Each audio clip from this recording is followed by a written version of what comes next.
ton cœur et relâcher ta voix pour déclarer avec foi cette parole. Il pourvoira à tous tes besoins selon sa richesse. Alors crie-le de toutes tes forces maintenant.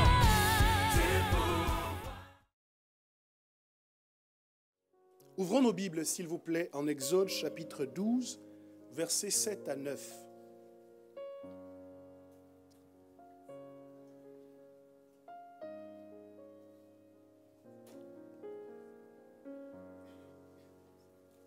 Exode 12, versets 7 à 9. On prendra de son sang et on en mettra sur les deux poteaux et sur le linteau de la porte des maisons où on le mangera. Dites avec moi, sur les deux poteaux et sur le linteau de la porte des maisons où on le mangera. Cette même nuit, on en mangera la chair rôtie au feu. On la mangera avec des pains sans levain et des herbes amères. Vous ne le mangerez point à demi-cuit et bouilli dans l'eau, mais il sera rôti au feu avec la tête, les jambes et l'intérieur. Mesdames et messieurs, distingués invités, chers frères et sœurs dans le Seigneur, le monde célèbre aujourd'hui la fête de Pâques. Mais avant d'être une fête chrétienne, il s'agit d'abord d'une célébration juive. Et c'est en s'approchant de leur histoire que nous comprenons mieux l'histoire et le sens de Pâques. L'histoire de la Pâques, c'est l'histoire d'hommes et de femmes prisonniers, comme il y en a beaucoup aujourd'hui.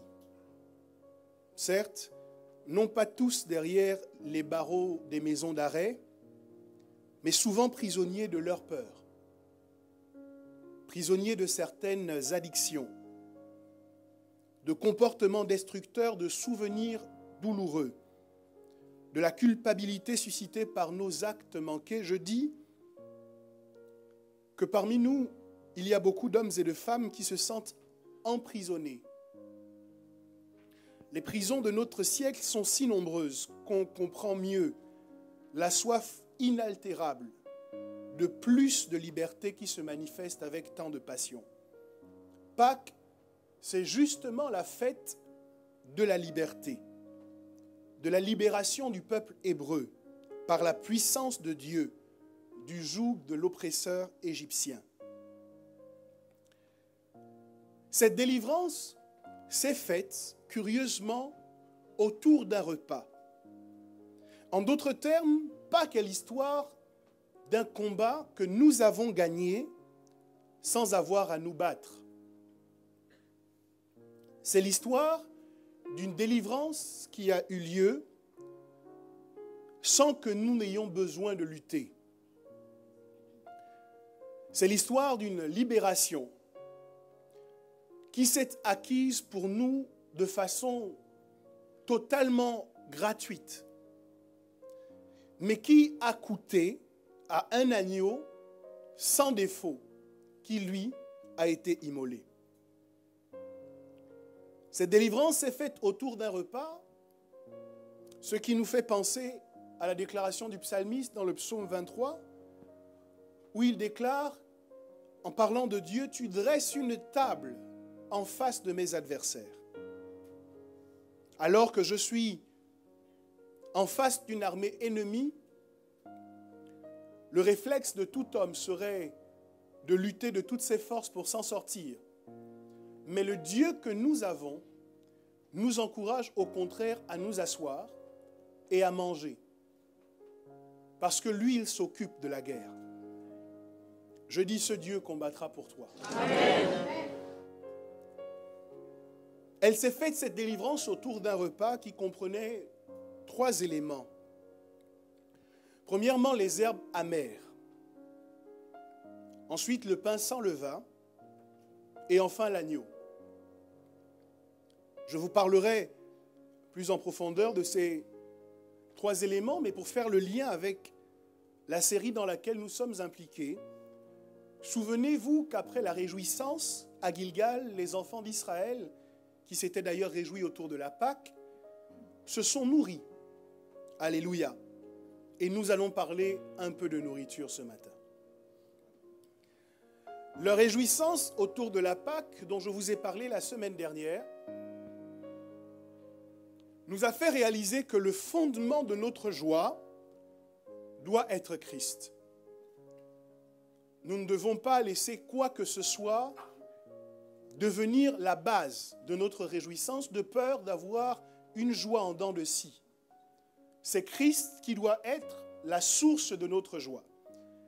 Et dans tout ce que nous avons, dans tout ce que nous possédons, dans toutes les personnes qui nous entourent et qui nous emmènent à éprouver de la joie, nous devons toujours déceler Christ.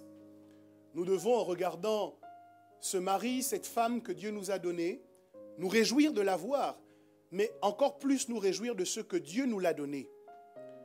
Nous devons, lorsque nous travaillons, nous réjouir du travail que nous faisons, de l'argent que nous gagnons, mais encore plus et surtout, nous devons nous réjouir de ce que Dieu nous donne la force de travailler, oui, de ce que c'est Dieu qui nous donne la force de gagner de l'argent, alléluia. Et d'ailleurs, en pensant de cette manière, il nous serait difficile de supposer un seul instant que nous donnons trop à Dieu, parce que tout ce que nous avons gagné, nous avons pris conscience que nous l'avons obtenu parce que Dieu nous a fait la grâce de l'obtenir. En effet, Dieu doit être le soubassement, la fondation de notre joie. Il doit être la source de notre joie. C'est ce que nous enseignent les enfants d'Israël lorsqu'ils arrivent à Gilgal et qu'ils se réjouissent autour de la Pâque. Au sujet de cette joie qu'ils ont éprouvée, il y a 3 termes qui sont utilisés dans l'Ancien Testament pour parler de la joie. Le premier, Gil, G-I-L, signifie bondir de joie et je vous en ai parlé. Le deuxième, c'est Saméa. Et Saméa signifie littéralement rayonner de gloire. En d'autres termes, lorsque nous nous réjouissons, ce que nous faisons, c'est que nous brillons, nous resplendissons de la gloire de Dieu. D'ailleurs, vous avez déjà dû constater que lorsque vous êtes en présence de quelqu'un qui est en joie, c'est comme si son visage était éclairé, c'est comme si son atmosphère était lumineuse. Et de la même manière, lorsqu'on est en face de quelqu'un de triste, on a l'impression qu'on est dans un environnement obscur. La joie que Dieu nous demande de manifester, de cultiver, est une joie qui maintient autour de nous une atmosphère de gloire. Je veux dire à quelqu'un aujourd'hui qui veut expérimenter la gloire de Dieu que se réjouir dans le Seigneur est un moyen d'amener la gloire de Dieu à se manifester dans votre vie. Le deuxième terme dont il est question, c'est le mot kara. Vous savez que la Bible a été écrite en araméen dans sa première partie et en grec dans la seconde. Et le terme grec qui parle de la joie, c'est le terme kara. Ce qui est intéressant, c'est que kara appartient à la même famille qui a donné le mot charisme. Les charismes, ce sont les dons, initialement, qui sont faits par le Saint-Esprit à son Église pour qu'il puisse rendre ministère. Et Kara vient de la même famille que charisme parce que ce que Dieu essaie de nous faire comprendre, c'est que notre joie doit être le résultat de la grâce. Notre joie est le résultat, est l'enfant de la grâce. C'est parce que Dieu nous a donné que nous pouvons nous réjouir. C'est parce que Dieu a déjà fait que nous devons nous réjouir. En fait, nous ne nous réjouissons pas en perspective de ce que Dieu va faire. Certes, il fera, mais nous nous réjouissons aussi parce que Dieu a déjà fait.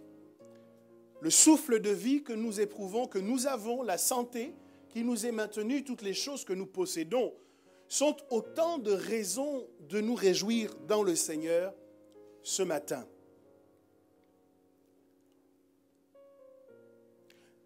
Cette joie qu'ils ont éprouvée, qu'ils ont manifestée par des cris, par des danses, par des clameurs, ils l'ont aussi exprimée à travers un repas. Et ce repas, c'était bien entendu le repas de la Pâque. Le mot Pâque vient de l'hébreu Pessa, qui signifie passer outre. Le sens de cette expression est rendu encore mieux en anglais, puisqu'on dit pour parler de Pâques, on parle de Passover. Et lorsqu'on parle de Pessa, lorsqu'on parle de passer outre, c'est dans le sens d'être épargné.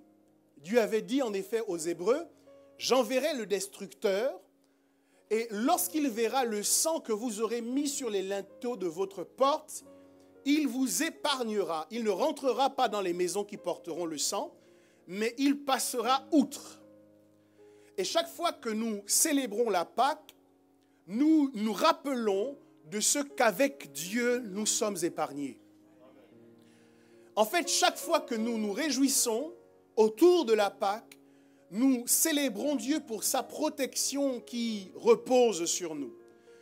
Quelles que soient les épreuves, quelles que soient les circonstances de la vie, les difficultés auxquelles les gens sont exposés, en tant que croyants, nous avons la conviction que le destructeur ne pourra pas rentrer dans notre maison et qu'il sera obligé de passer outre. Alléluia. Amen. Je vous ai dit que 3 éléments composaient ce repas. Le premier, c'était les herbes amères. Pourquoi le repas de la Pâque devait comprendre des herbes amères? Ces herbes symbolisaient la souffrance, la douleur de la servitude en Égypte. Chaque fois que les enfants d'Israël mangeaient la Pâque, ils devaient se souvenir de la douleur qu'ils avaient éprouvée en tant qu'esclaves en Égypte. C'était pourtant une célébration, c'était pourtant une fête, mais à l'intérieur de cette fête, Dieu avait organisé les choses pour que la mémoire de ce qu'ils avaient enduré pendant qu'ils étaient en Égypte ne soit pas effacée.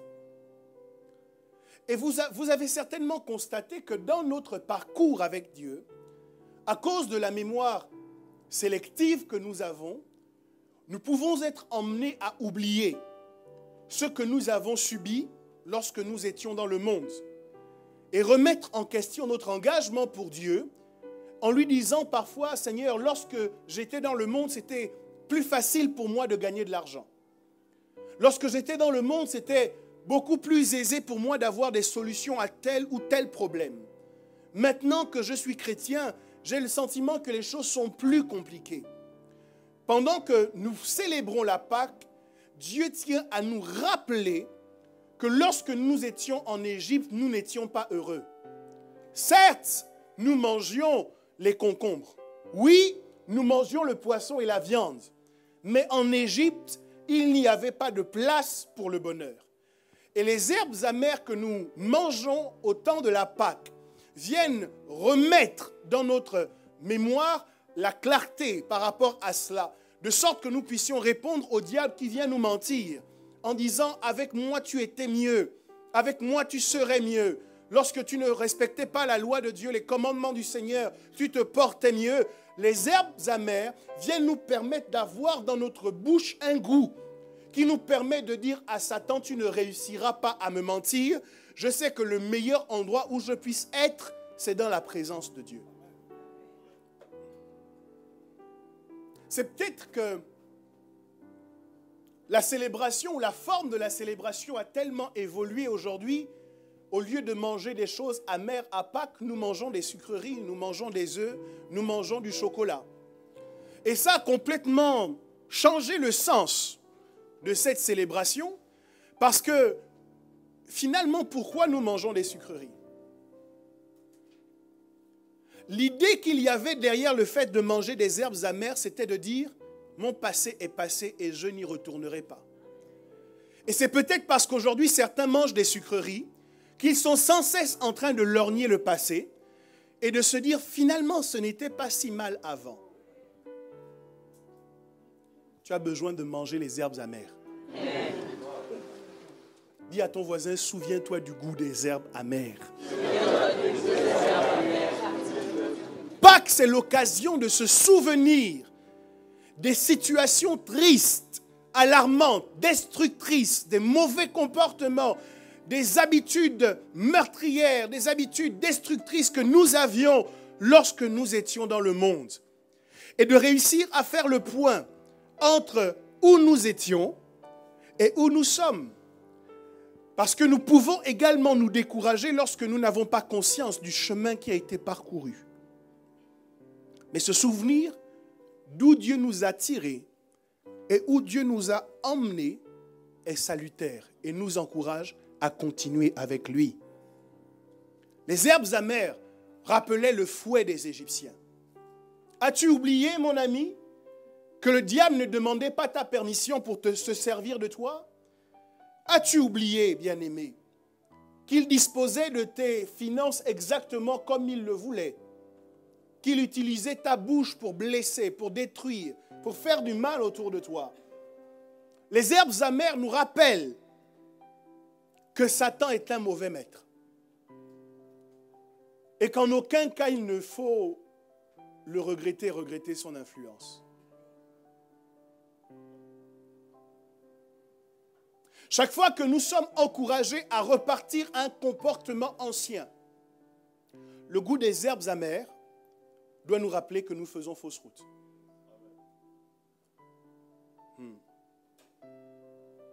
La deuxième chose qui composait le repas des Israélites, c'était le pain, dont la particularité était d'être sans levain. Le levain est un symbole biblique du péché. Manger du pain sans levain revêtait donc deux significations. Premièrement, c'était une invitation de Dieu à la pureté. Lorsque nous sommes croyants, Dieu nous invite sans cesse à marcher dans la pureté. Il nous invite sans cesse à nous détourner du péché et à rechercher la sanctification. Lorsque nous sommes sous la grâce, dans la nouvelle alliance, bien sûr nous sommes sauvés, oui nous irons au ciel. Mais la grâce n'est pas une licence pour le péché. La grâce ne vient pas nous encourager à pécher, puisque de toute façon, je suis sous la grâce, alors je peux pécher autant que je veux et Dieu me pardonnera quand même en pensant de la sorte, bien-aimés, vous vous séduisez vous-même. Le repas de la Pâque nous dit, certes, Dieu va déployer sa puissance pour vous délivrer. Oui, vous sortirez de l'Égypte, mais rappelez-vous que Dieu est saint et qu'il attend de vous que vous également, en tant que peuple, vous soyez un peuple saint. Le péché ne peut pas être une valeur dans la vie d'un chrétien. Cela ne peut pas consister en quelque chose de normal, de commun, mais quotidiennement nous devons nous battre, nous devons lutter pour que le péché soit éloigné de nous. D'ailleurs, c'est Tite, chapitre 2, le verset 12, qui dit au sujet de la grâce qu'elle nous enseigne à renoncer à toute impiété. En d'autres termes, je suis sous la grâce, mais la grâce a un message pour moi. La grâce que j'expérimente me dit fuis le péché. La grâce que j'expérimente me dit fuis l'impudicité. La grâce que j'expérimente m'emmène à me retirer, à m'éloigner des médisances, des murmures, de tout ce qui ne glorifie pas le nom de Dieu. Autour de ce repas de la Pâque, il y avait ce rappel impérieux pour le peuple de Dieu de se maintenir à distance des souillures du monde. Le pain sans levain, en plus d'être une invitation à la sainteté, est aussi le symbole d'une vie que nous devons mener avec empressement. Voyez-vous, lorsqu'un boulanger fabrique le pain et qu'il insère à l'intérieur de sa pâte un peu de levain, le principe, c'est que pour que le levain fasse lever la pâte, il faut qu'il y ait du temps. C'est le temps qui passe qui permet au levain d'avoir de l'impact sur la pâte et de faire que la pâte ensuite se lève. Et donc, manger du pain sans levain pour les enfants d'Israël signifiait nous n'avons pas le temps de mettre du levain et de patienter pour que le levain fasse lever la pâte parce que nous devons sortir avec empressement. C'est pour cette raison que Dieu disait, on mangera ce repas à la hâte. Vous aurez votre ceinture au niveau des reins et vous aurez votre bâton dans la main. C'est un repas qui initialement se mangeait debout. Et mes amis, lorsque nous célébrons le repas de la Pâque, nous devons entendre Dieu nous dire cette phrase simple. Vous n'avez plus le temps de vous laisser prendre par la distraction. Je suis ennuyé parce que je rencontre beaucoup de chrétiens qui vivent leur foi chrétienne comme si demain leur appartenait. Beaucoup se disent, ce que je peux faire pour Dieu aujourd'hui, je le ferai demain. Je le ferai l'année prochaine. Je le ferai quand les circonstances de ma vie seront un peu plus favorables.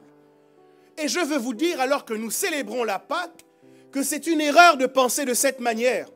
Parce que le meilleur moment pour faire et pour donner à Dieu votre meilleur, c'est maintenant. Demain ne vous appartient pas. Vous ne savez pas quelles autres circonstances se présenteront à vous demain. Et donc, vous devez saisir l'opportunité qui vous est donnée aujourd'hui pour donner à Dieu votre meilleur. Le repas de la Pâque nous indique que ce que nous faisons pour le Seigneur, nous devons le faire avec empressement. J'aimerais que tu dises à ton voisin de ma part, presse-toi un peu. En ce qui concerne le temps, Jésus nous dit, rattrapez le temps, parce que les jours sont mauvais. Et j'aimerais vous interroger aujourd'hui sur la façon dont vous gérez le temps que Dieu vous a donné. Chaque jour est-il optimisé pour faire ce que vous avez à faire pour Dieu? Ou vous êtes rentré dans la logique de la procrastination en vous disant, j'aurai le temps de le faire demain. Demain a brisé les études de plusieurs. Demain a détruit le mariage de beaucoup. Demain a tué les destins de beaucoup d'entre nous parce que au moment où vous devez saisir cette opportunité, vous dites, demain je le ferai. Au moment où il faut étudier, vous dites, j'étudierai demain. Au moment où il faut appeler la personne qui compte pour vous, avec laquelle vous êtes en train de construire une relation, vous dites, je n'ai pas le temps de le faire aujourd'hui et je le ferai demain. Mais laisse-moi te dire aujourd'hui que demain ne t'appartient pas. C'est aujourd'hui que Dieu t'a donné. Et ce que tu dois faire aujourd'hui, je veux t'encourager à le faire sans plus attendre. Fais-le avec empressement. La vie chrétienne se vit avec empressement. Elle se vit le bâton à la main et les reins saints. Pour quelle raison? Parce que Jésus peut revenir d'une minute à l'autre. Nous ne savons ni le jour ni l'heure, mais la Bible nous atteste qu'il viendra comme un voleur, de façon totalement inattendue. Les projets que j'avais pour l'année prochaine seront peut-être complètement changés lorsque Jésus sera revenu. Alors, je dois saisir chaque minute, chaque seconde, chaque millième de seconde pour faire pour lui tout ce que je peux faire. Et parfois les gens se demandent, mais pourquoi est-ce que nous faisons les choses aussi vite? Pourquoi est-ce que nous sommes tellement engagés dans le fait de faire plus, de faire mieux? Là où nous sommes, est-ce que ce n'est pas déjà suffisant? Ce que nous avons, c'est déjà bien. On pourrait s'arrêter là.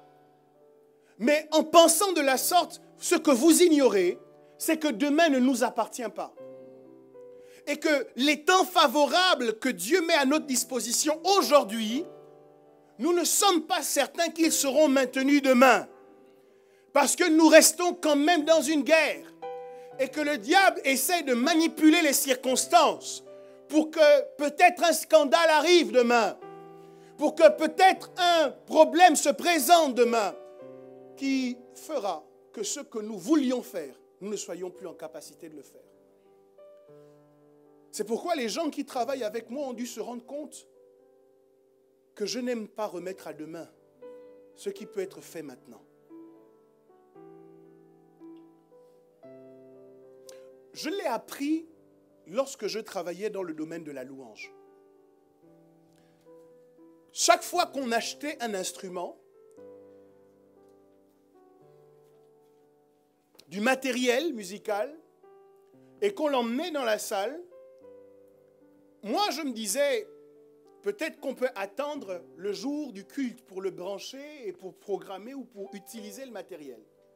Et il y avait des gens qui me disaient, mais non, si jamais il y a un problème dans ce matériel-là, lorsque vous le brancherez au moment du culte, il sera trop tard pour réussir à régler le problème. Et donc, lorsqu'aujourd'hui j'achète du matériel, je m'organise, même si je suis tout seul, pour le brancher, pour le tester, pour vérifier s'il va bien. Parce que si jamais il y a quelque chose qui ne fonctionne pas comme il se doit, nous avons encore le temps d'intervenir pour régler le problème. C'est une discipline que j'ai apprise de la musique, mais en fait, qui est précieuse pour tous les domaines de notre vie.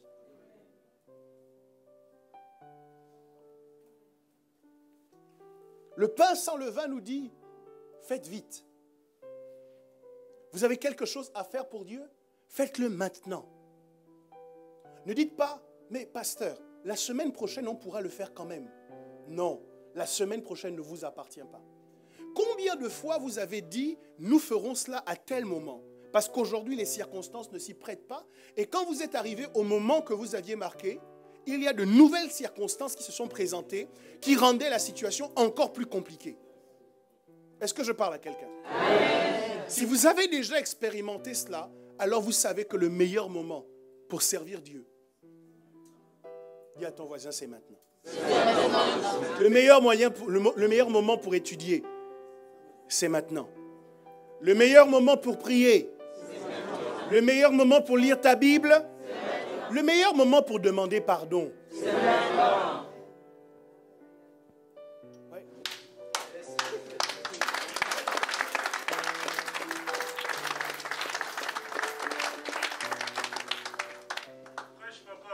Le meilleur moment pour donner la plus belle offrande dont tu sois capable.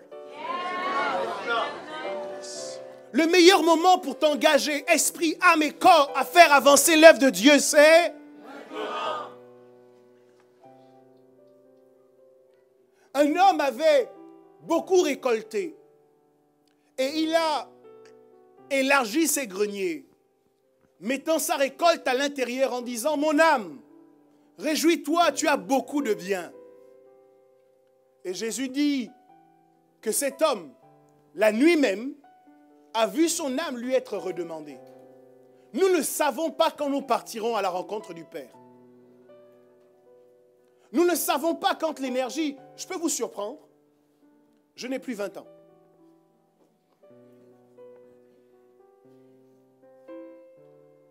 Je n'ai plus 20 ans. Et je ne suis pas en train de vous dire que je suis vieux. Mais mon corps m'indique chaque fois que ce que je faisais quand j'avais 20 ans, je ne peux plus le faire maintenant. Il y a des charges de travail que je pouvais abattre pendant des semaines sans dormir. Et aujourd'hui, lorsque je fais 2 veillées à la suite, j'ai besoin d'une semaine pour récupérer. Je ne suis pas charnel, je suis spirituel. Sauf que je n'ai plus 20 ans. Et pour ceux d'entre vous qui est en train de dire, moi je servirai le Seigneur quand j'aurai trouvé un emploi. Je servirai le Seigneur quand mes enfants seront âgés de 10 ans, de 15 ans. Vous êtes en train de pronostiquer sur l'avenir, mais vous ne savez pas si l'énergie dont vous disposez sera la même dans 10 ans, dans 5 ans ou dans 20 ans. C'est pourquoi le meilleur moyen, le meilleur moment pour faire le maximum pour Dieu, c'est maintenant. Alléluia.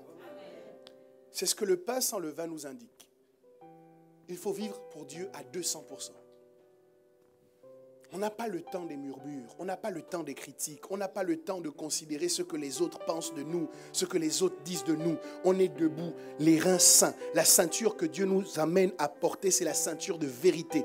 La seule chose qui compte, ce n'est pas les mensonges des autres, mais c'est la vérité que toi tu portes sur toi. La seule chose qui compte, c'est le fait que tu saches que tu marches dans la volonté de Dieu. Tu es en train de faire ce que Dieu t'a demandé de faire. Tu es en train d'agir conformément à ce que Dieu t'a dit de faire. Que certains soient d'accord ou qu'ils soient en désaccord, encore, cela ne compte pas vraiment. Dieu demande que tu saignes tes reins et que tu prennes ton bâton à la main.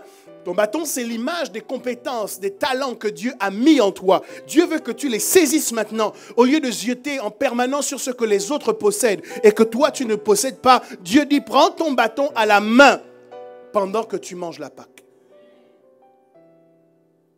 C'est le moment de se lever pour le Seigneur et de dire, demain ne m'appartient pas. C'est aujourd'hui que je veux faire le travail que Dieu m'a envoyé faire sur la terre. Et la troisième chose, bien entendu, l'élément principal du repas, c'est l'agneau. L'agneau qui a été immolé. Il fallait choisir un agneau qui soit sans défaut. Et lorsqu'on l'avait analysé et qu'on avait établi effectivement qu'il était sans tache, on pouvait l'immoler et prendre son sang pour en mettre sur les linteaux des portes. Et ensuite, on le mangeait. Cet agneau, c'est l'image de Christ, qui lui n'avait rien fait pour être emprisonné. Christ qui n'était coupable de rien, totalement innocent, mais qui a accepté de mourir pour que nous soyons libres. Si donc le Fils vous affranchit, vous serez réellement libres. À toutes celles et ceux qui m'écoutent ce matin et qui se sentent emprisonnés, je veux dire que Jésus a payé la rançon afin que vous soyez totalement libérés. Quelle que soit la culpabilité qui vous assaille, quels que soient les regrets qui vous hantent, vous pouvez aujourd'hui, en acceptant Jésus dans votre vie comme Seigneur et Sauveur personnel, vous pouvez avoir accès à la vraie liberté.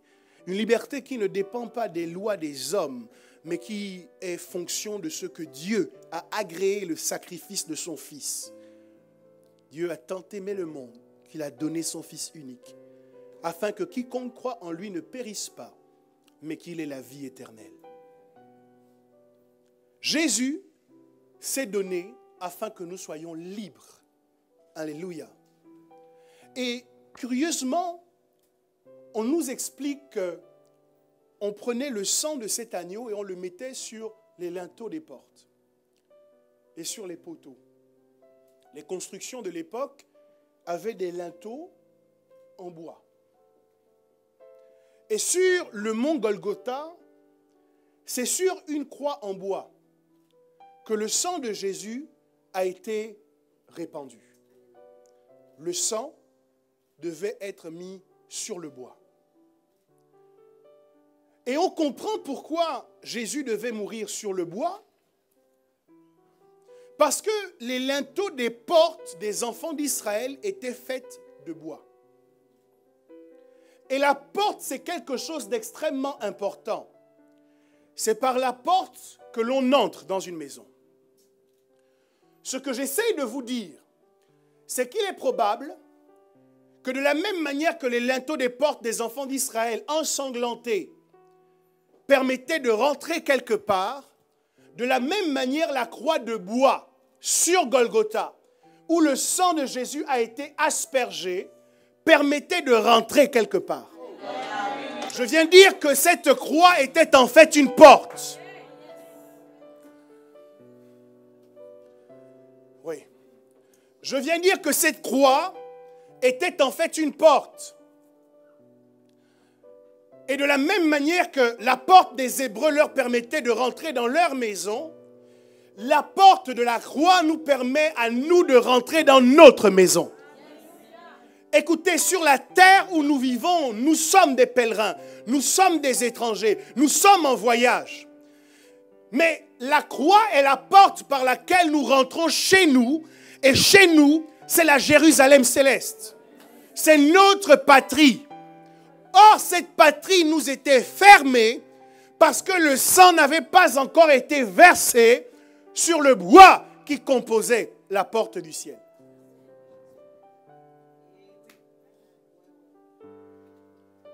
Pour quelle raison le sang devait-il être versé? Non pas pour qu'on y entre, mais pour qu'une fois entrés, nous ne soyons pas atteints par le destructeur.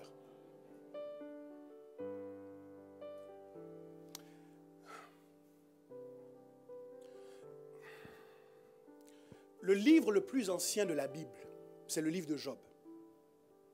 Et il y a une histoire qui m'a toujours dérangé en ce qui concerne Job. C'est que la Bible dit, alors que les fils de Dieu se rassemblaient au ciel, la Bible dit que Satan, lui aussi, est venu se présenter au milieu des fils de Dieu. Cette histoire m'a toujours dérangé parce que elle m'indique que la porte du ciel de Job était ouverte à tout type de visiteurs. Les fils de Dieu et Satan lui-même pouvaient rentrer dans la porte qui permettait d'accéder au ciel de Job. C'était ennuyeux parce que Job n'avait aucun moyen de sécuriser la porte de son ciel. Mais gloire soit rendue à Dieu, parce qu'il y a 2000 ans, il nous a donné le sang de Jésus. Et le sang de Jésus nous permet de rentrer dans le ciel, mais pas seulement. Derrière nous, le sang de Jésus ferme la porte au destructeur. Ainsi, dans ton ciel, en fait, ton ciel est différent du ciel de Job. Parce que ton ciel est sécurisé par le sang de Jésus. Quand bien même le diable voudrait te suivre dans ton ciel pour t'attaquer, à cause du sang qui est sur les linteaux de tes portes, aucun diable ne peut rentrer dans ton ciel pour aller te critiquer devant Dieu, pour aller t'accuser devant Dieu, parce que le sang a été mis sur les linteaux de la porte.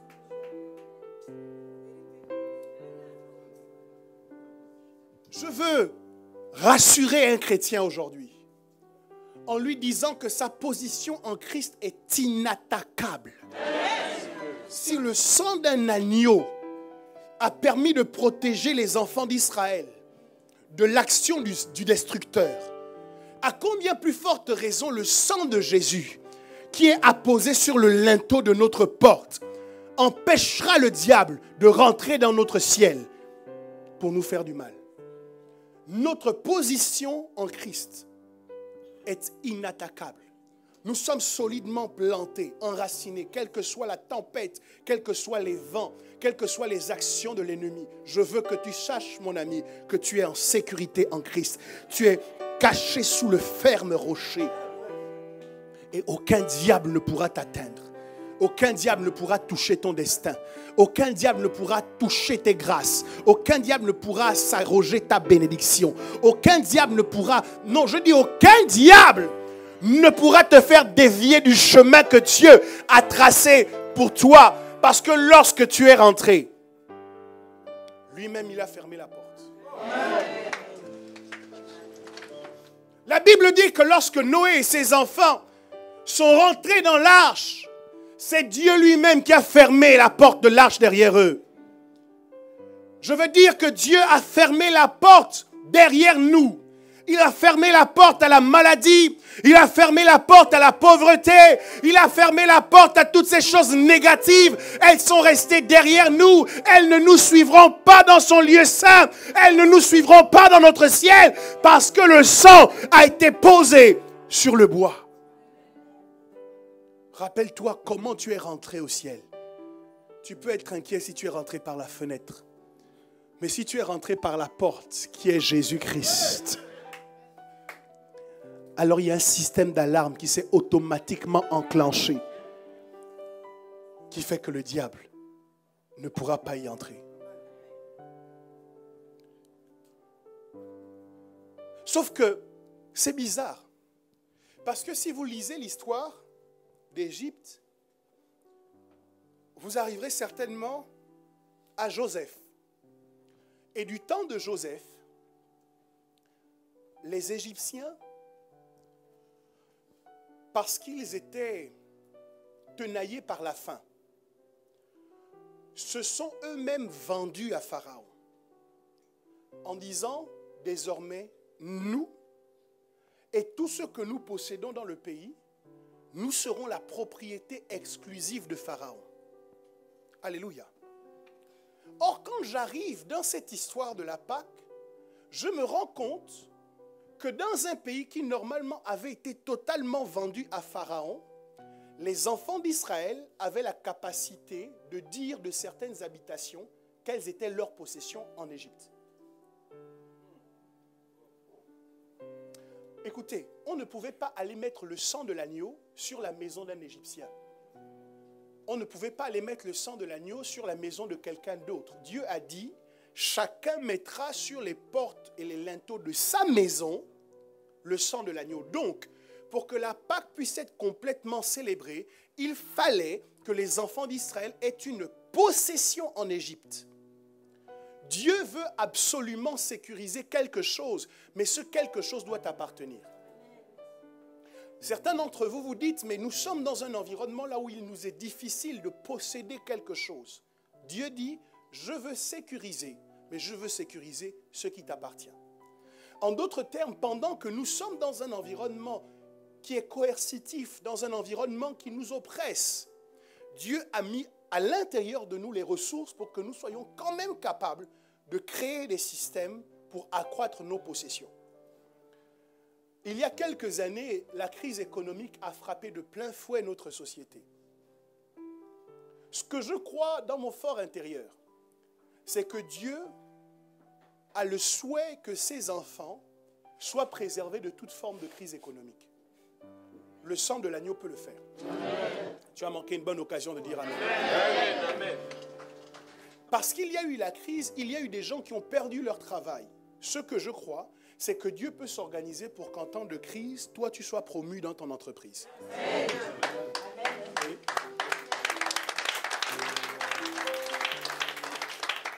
à ce moment, en Égypte, pendant que les Égyptiens étaient en train de perdre leur premier-né, les Israélites étaient en train de recouvrer leur liberté. Donc, même dans des circonstances qui sont défavorables pour les autres, si le sang a été mis sur ta porte, il est possible que même des temps de crise tournent en ta faveur et à ton avantage. La seule condition pour que ça marche, c'est que tu aies une maison sur laquelle tu puisses poser le sang. La seule condition pour que la crise économique ne t'affecte pas, c'est que tu possèdes une entreprise sur laquelle tu as mis du sang. Le sang de Christ. Tant que l'Église sera dans le monde, en disant, puisque nous sommes dans le monde, nous ne pouvons rien posséder dans le monde, malgré le sang de Jésus, ce qui impacte les gens du monde, impactera aussi les gens dans l'Église. Tant que l'Église dira, nous avons le sang de Jésus, mais nous n'avons pas d'entreprise qui nous appartienne en propre, et nous continuerons à aller travailler pour des païens.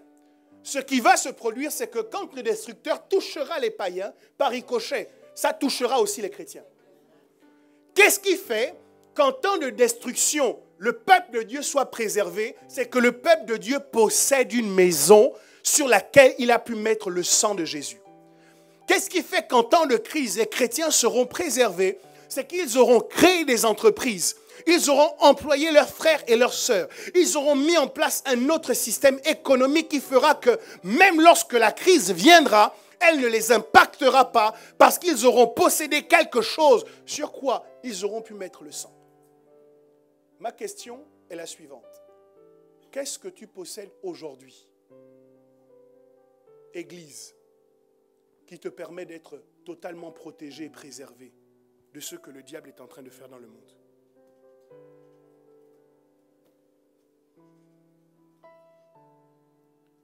Il est indéniable que notre motivation aujourd'hui doit être de créer sur cette terre sur laquelle nous vivons ce que j'appelle des zones franches. Enfants de Dieu, nous devons nous organiser pour créer des systèmes que le diable ne pourra pas toucher.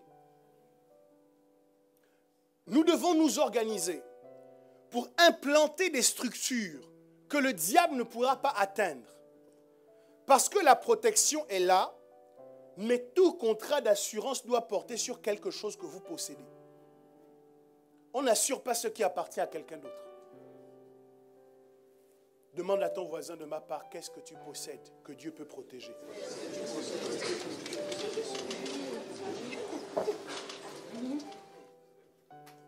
Dieu pourvoit à la protection, mais nous devons lui présenter la possession.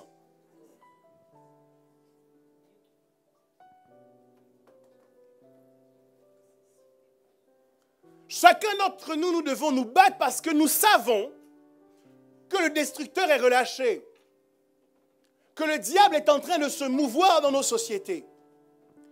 Écoutez-moi bien, vos valeurs seront détruites si vous n'avez pas créé des temples dans lesquels vous sauvegardez vos valeurs. Tant que vos enfants iront étudier dans leurs écoles, les valeurs que vous leur inculquez à la maison seront mises à mal par leurs professeurs parce qu'eux, ils ne sont pas payés par Dieu, ils sont payés par le diable. Pour encourager vos enfants à remettre en cause la foi chrétienne, l'existence de Dieu, on peut célébrer Halloween, déguiser nos enfants en sorciers, en magiciens et en monstres. Mais un enfant qui va à l'école avec un t-shirt marqué « C'est Dieu qui est fort », on lui dit, tu ne peux pas rentrer ici avec ce type de t-shirt. Église, j'essaye de vous faire entendre raison. Bien qu'étant en Égypte, les enfants d'Israël possédaient des maisons. Nous sommes dans le monde, mais nous devons posséder des écoles dans ce monde. Nous sommes dans le monde, mais nous devons posséder des entreprises dans le monde. Nous avons le sang qui protège, mais le sang qui protège ne vaut rien si nous n'avons pas de choses à protéger. Certes, nous irons au ciel, mais tant que nous sommes sur la terre, notre vie sera sans cesse influencée et affectée par des sorciers. En Afrique du Sud, en période d'apartheid, la communauté blanche voulait absolument freiner le développement démographique de la communauté noire. En d'autres termes, ce qui est en train de se préparer à l'échelle mondiale avait déjà commencé à se préparer en Afrique du Sud. J'ai entendu un président qui a dit dernièrement que le problème de l'Afrique, c'est que les Africains font trop d'enfants. On a zappé le fait que l'on prend toutes les richesses des Africains. On a zappé le fait qu'on bouffe leurs ressources premières, qu'on établit et qu'on maintient des dictateurs. Non, ça, ce n'est pas le problème de l'Afrique. Le problème des Africains, c'est qu'ils font trop d'enfants. Nous faisons beaucoup d'enfants parce que Dieu nous a donné l'argent pour nous occuper de nos enfants jusqu'à ce que vous veniez voler notre argent. Je suis aussi africain.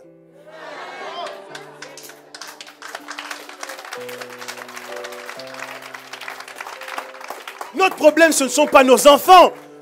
Dieu nous a appris qu'un enfant est une bénédiction. Notre problème, c'est le vol, la corruption, la tricherie, la préemption de nos richesses. C'est ça le problème de l'Afrique. Réglez d'abord ce problème-là avant de nous enseigner combien d'enfants nous devons avoir par foyer dans nos maisons, ce que nous devons faire dans nos propres chambres.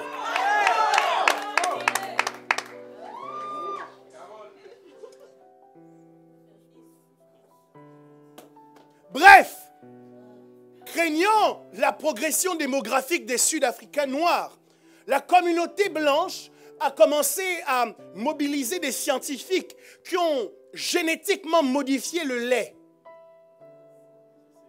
Le lait le moins cher, qui était vendu en grande surface, de sorte que quand une femme noire venait acheter ce lait, qu'elle le consommait, elle était stérilisée, où les enfants qu'elle mettait au monde étaient déformés.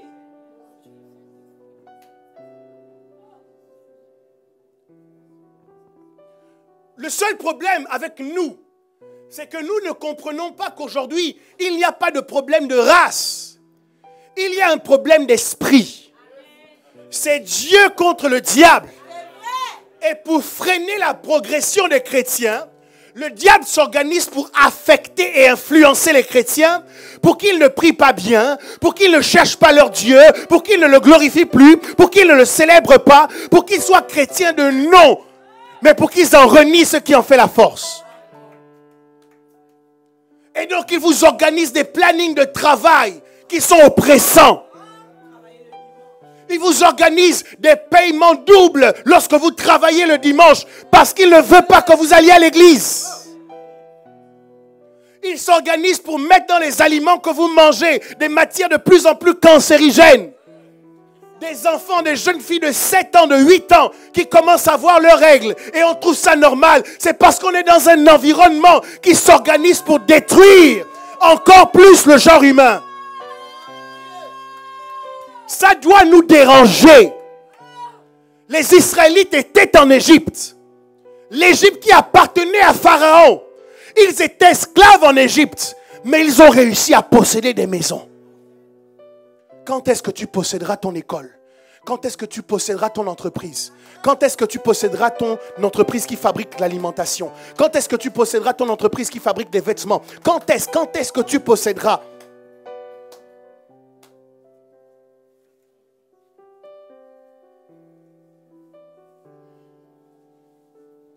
Pâques nous rappelle aussi que nous devons être une église providente.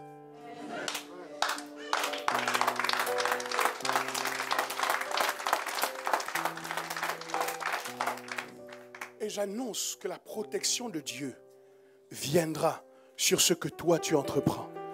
C'est ainsi que tu auras du succès, que tu réussiras dans toutes tes entreprises. Providence, au nom de Jésus, reçois la grâce pour posséder dans cette nation. Reçois la grâce pour affecter ta génération économiquement. Ce que tu fais ne connaîtra pas la crise. Ce que tu fais ne connaîtra pas la fin.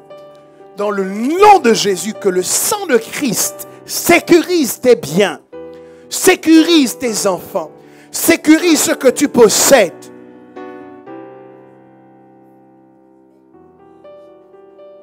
Le sang est posé sur les linteaux. Le sang de Christ est posé sur les linteaux. Associons-nous ensemble pour donner des linteaux à Jésus, afin qu'il puisse y apposer son sang. Que quelqu'un dise gloire à Dieu et acclame le Seigneur.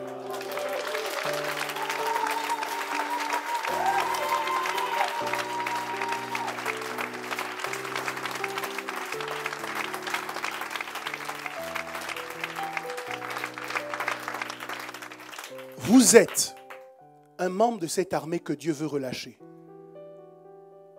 pour empêcher le diable de rentrer même là où il ne devait pas entrer. Comment vous devez le faire? Comment vous pouvez le faire? La vision que Dieu m'a donnée lorsqu'il m'a envoyé pour implanter cette église, c'était de créer une église qui réponde non seulement aux besoins spirituels, mais aussi aux besoins matériels. Mes amis, ce n'est pas un slogan. Lorsque semaine après semaine, les modérateurs viennent vous parler de « c'est pourvu », je voudrais que vous compreniez que c'est le bras armé de Dieu pour affecter économiquement notre société. Ce n'est peut-être que quelque chose d'insignifiant à ses débuts. Mais je me souviens que lorsque les disciples sont venus voir Jésus pour dire « cette foule est trop nombreuse, renvoie-la à la ville pour qu'elle aille manger », Jésus leur a dit « donnez-leur vous-même à manger ». Et ils ont répondu « mais maître, nous n'avons ici que 5 pains et 2 poissons ». Peut-être que ce bras économique ressemble à 5 pains et 2 poissons.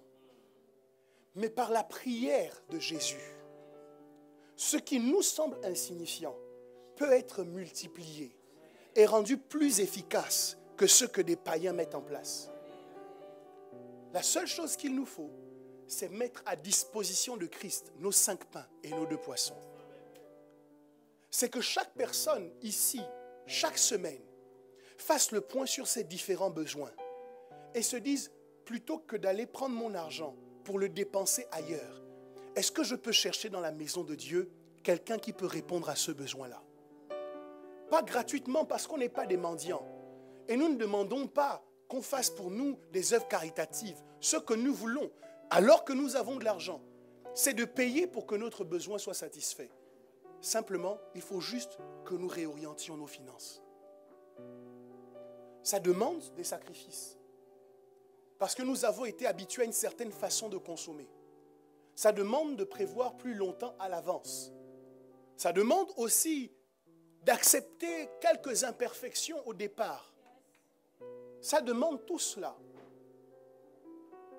Mais nous ne pouvons pas continuer de vivre comme si nous étions dans un monde qui cherche notre bien. Nous sommes au courant de ce qui se passe. Et il est temps que nous réagissions. Dans la prière, dans le jeûne, dans la méditation de la parole. Mais que nous posions aussi des actions dans le concret. Pour dire, Seigneur, voici mes 5 pains. Voici mes 2 poissons. Je compte sur toi pour en faire la multiplication. C'est cela la vision de providence. Et je rends gloire à Dieu parce que nous nous réunissons semaine après semaine et nous élevons le nom de Dieu et nous l'adorons.